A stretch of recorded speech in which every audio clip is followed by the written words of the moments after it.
In front of me is OnePlus Pad 2, and today I would like to show you how you can open apps in pop-up view. Begin by launching an app to use in this view and accessing it in the background.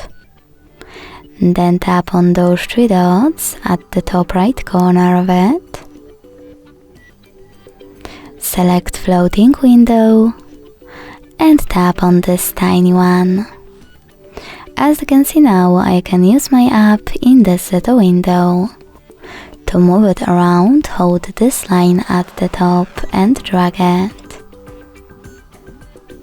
To scale it, hold one of its corners and drag it as well. To turn your window into a bubble, you need to click on Home button and swipe this tiny window to the side. Then access it by tapping on this line and then tiny window. Now to use your app in full screen view, click at the top left corner.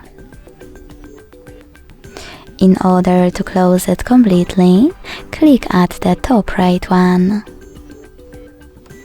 Thanks so much for watching. If you enjoyed this video, don't forget to leave a like, comment and subscribe.